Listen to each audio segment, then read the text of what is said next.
E isso também é fruto das redes sociais. A rede social é muito positiva, mas existe uma inteligência por trás que te manipula. Você começa a pesquisar uma coisa, de repente o cara começa a montar abrir um monte de janela. O algoritmo, né? E essa inteligência, ela te manipula também. As pessoas podem observar, na rede social, as pessoas estão cruéis. A coisa que a pessoa não falaria nunca na tua cara, ele fala atrás de um teclado. Tão cruéis, tão egoístas, todo mundo vira sabichão de tudo. Então, virou um ponto de gladiadores ali. Não era para ser assim, né? Para ser uma ferramenta, até mesmo no meio evangélico, no meio cristão, melhor dizendo, você vai ver esse conflito que é desnecessário. Então, quando eu perdi, né, o meu filho, eu passei a viver melhor hoje, passei a não ter medo das coisas. Acho que o medo freia muito a gente, né? Então, teve momentos que eu tinha um pouco de medo da morte, né? Porque, se eu morrer, eu vou faltar para o meu filho. Aí quem vai cuidar dele? Então, hoje eu não tenho medo, né? Não tenho medo de morrer. Eu tenho medo de desagradar a Deus. Eu quero fazer o melhor que eu posso aqui para deixar um legado positivo, né? Que as pessoas continuem sendo abençoadas, né? Com aquilo que a gente deixou. Então, vai mudando esses paradigmas, né? E não tem nada que me afeta hoje. Não tem nada que ninguém possa dizer que vai me magoar, vai me ofender, vai me entristecer. Porque você vê que essas coisas são tão frívolas, tão fúteis, tão pífias. O que importa a opinião de uma pessoa, né? Eu sei o que eu sou, você começa a ter mais ações de si mesmo. Então eu sei quem eu sou, né? Eu sei o valor que eu tenho para Deus, o valor que eu tenho para minha família, para meus amigos mais próximos. Então eu não me preocupo, né, com essas opiniões periféricas. E hoje eu vejo muita fragilidade. Teve pessoas até mesmo, a Bruna Marquezine chegou a falar no Fantástico que uma vez ela foi muito agredida nas redes sociais. Ela entrou em depressão profunda, chegou a ter até anorexia, se me for memória. Acho que ela estava magra e o pessoal caiu em cima que ela estava magra. Foi uma coisa assim, né? Depois ela ganhou peso, falou que ela estava gorda. Quer dizer, sempre criticam, né? Então, se você se deixar abalar por aquilo, você afunda, é que nem um barco. Se tiver uma fenda no casco, ele vai afundar. Né? Então, essa blindagem, isso me tornou mais forte, né? Como pessoa mais forte. Eu não tenho todas as respostas. Né? Eu não tenho, por quê? Não sei. Né? Só sei que Deus permitiu que fosse assim, descanso nessa questão e na força dele eu consigo prosseguir. E graças a Deus estou me ajudando outras pessoas também. Mas essa blindagem em relação a esse mal que o mundo pode fazer, ela vem da fé. Vem da fé. E como é que exercita? Porque eu sinto que eu tenho uma fé muito grande, eu não sei de onde vem. É uma coisa muito louca que está lá no fundo, bem no fundo da minha cabeça, que é uma coisa que eu sinto que é muito rígida. E eu passo por problemas mentais, assim, de achar que não vai dar certo, de depressão, de ficar muito mal, mas eu sinto que tem uma coisa muito sólida lá no fundo. Sim, que te puxa, te resgata, né? Meio que eu confio naquele negócio, eu não sei exatamente o que eu não sei se eu exercitei isso, não sei se isso tá lá porque tá lá. Como é que exercita essa fé? Porque tem gente que sucumbe ao problema, e tu teve um problema gigantesco e tu não sucumbiu. Como é que é esse exercício da fé? Eu acredito que, até o seu caso mesmo, todo ser humano, eu creio que ele tem uma centelha de Deus no seu coração. Nós somos criados por Deus. Então, tem uma essência de bondade em todo ser humano, sabe? A criança, ela sabe discernir o certo e o errado. O cachorro sabe. Se ele faz uma bobagem, você olha para ele, você já sabe, ele já viu o rabo dentro das pernas, já foge, já sabe que fez besteira. Então, a gente tem esse discernimento nato que Deus plantou, temos um DNA divino. Então, essa é a fé que você sabe lá no fundo, não importa o que aconteça, no final dá certo. Sabe, você corre para cá, corre para lá, cai, levanta, mas você sabe, vai dar certo. Para publicar meu primeiro livro, Filho do Fogo, foram 4 anos. Eu tinha certeza que ia dar certo. Né? E gente falando que não vai dar certo, ele vai ficar muito grosso, vai ficar caro, você não tem dinheiro para publicar. E fez um milagre ali e deu certo. Né? Então, aquela coisa de você perseguir o seu sonho. Né? Essa é a fé maior. Você tem um sonho, está introjetado, e você persegue aquele sonho, não permite que nenhuma interferência externa venha te abalar.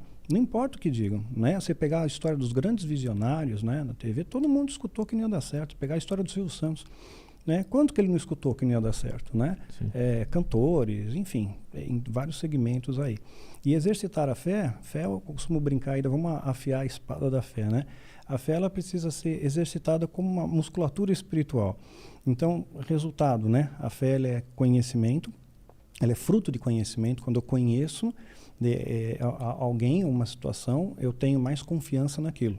Né? E para eu conhecer, eu tenho que me relacionar. Então, essa é a grande pegada, né? Você conhecer mais das coisas de Deus, e isso vai gerando um relacionamento em você. Esse relacionamento fortalece a sua fé. Aí você sabe que você está seguro que nada vai poder te abalar. Eu já passei por situações bem assim, sinistras, né? Possessão demoníaca, o pessoal fala, por exemplo, uzeira e vezeira tem possessão na igreja, mas não é. Né? 99% é fake. Né? Demônio fake ali, que ainda canaliza e fala tudo errado. Já viu um demônio falar errado? Chega lá, o que você está fazendo nessa vida, demônio? Nós vai fazer tropeçar na tauba, bater a cabeça, cair da bicicleta. Quer dizer, não é demônio, né? Vai ler caminho suave, né, meu? Então, mas tem possessão verdadeira, genuína. Eu já encontrei umas paradas assim, não é legal. Né? Então aí sim você tem que ter fé. Eu sei que Deus está comigo, Ele é maior e essa força de Deus vai me proteger e me blindar contra essa energia negativa que está se manifestando, tentando me intimidar. E sobre a Bíblia e Deus, eu queria entender a tua visão sobre Deus. Deus é o universo? Ou porque eu tenho a visão de Deus, eu acho que é meio particular minha, que pelo que eu entendi, pensando com a minha cabeça, que Deus é o meu potencial. É o meu máximo, quando eu estiver agindo no mundo da melhor maneira possível, com o talento no 100% e vai estar tudo tão perfeito, vai estar tudo... Perfeito não, mas vai estar tudo tão sincronizado e as ações vão estar todas suaves e certeiras, aí eu encontrei Deus. Faz algum sentido essa minha ideia? Bom, não é um conceito errado, né? Eu não posso apontar certo e errado. Eu entendo assim, nem sempre Deus vai estar presente quando as coisas estão dando certo. Deus normalmente ele está presente quando as coisas dão errado. Né? Normalmente Deus está ali. Né? Esse é um milagre de Deus. Né? Quando está tudo dando errado, de repente você agora não tem saída e uma porta se abre. Né? Então esse Deus ele transcende o nosso talento, a nossa capacidade natural de enfrentar situações do nosso cotidiano. Se eu pensar um exemplo bíblico, tá? Pegar Paulo, uma grande referência que nós temos, fez as epístolas paulinas e tudo mais, ele só se lascou. Quando ele perseguia os cristãos, ele estava de boa, ele era fariseu.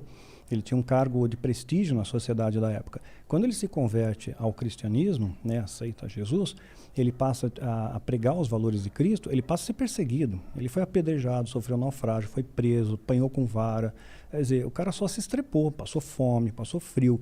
Aí você olha para esse quadro, caramba, né? Mas em momento algum ele desistiu. Ele falou, olha, nada vai me separar do amor de Deus. Então isso é um patamar de fé, assim, que é meu alvo de vida, né? Que independente do que aconteça, nada vai me separar desse amor. Esse amor é muito forte. É um amor de pai e filho, né? O filho nunca vai perder a paternidade, né? Nem o pai vai perder de ser pai. Então, é uma confiança muito sólida. Quer dizer, se Paulo se pautasse pelas referências humanas, temporais, ele ia pensar, só estou me estrepando, Deus não é bom, Deus está acabando comigo. Nem sempre Deus cura uma doença, por exemplo. Tem gente que vai lá na igreja, nas campanhas, né, que tem muito fake por trás, tem um grande comércio por trás disso. Mas vou pegar caso verdadeiro. A pessoa vai com boa intenção, ela quer ser curada de uma enfermidade, Deus até pode curar. Mas não é a regra bíblica, né? Na Bíblia a gente pega Eliseu, que era um profeta assim, era o top das galáxias, né? E ele morreu da doença que ele tinha, ele não foi curado, né? Então, Paulo, ele tinha um rapaz, o Timóteo, que ele considerava como um filho espiritual. Ele tinha problemas de estômago também, não foi curado. O lenço de Paulo curava o enfermo, mas ele não pôde curar um menino que ele considerava como filho. Então, a fé é isso, transcende, você consegue conviver com um problema, com uma dificuldade, com uma doença, consegue suportar um não, porque transcende os nossos valores humanos. Pela razão, a gente tem uma limitação. Pela fé, você expande isso. O que eu acho muito louco é que me parece que vários ensinamentos que estão na Bíblia, eu já tentei ler, eu não entendo, é muito complexo para mim, eu não consegui. Eu lembro que na minha casa eu tinha aquela Bíblia bem grande, aquela meio dourada, inclusive. Quando eu era pequenininho, eu tentava dar uma lida lá, e até hoje, de vez em quando, a minha namorada me mostra algumas passagens, algumas coisas, eu não entendo nada. Vendo teus vídeos também, tu lê as passagens, assim, cara, que coisa, o tempo e os tempos e mais um tempo, aí tu fala assim... É o calendário persa. Ou seja, 3 anos. Eu, cara, por que não falou 3 anos antes? Eu fico muito confuso, assim.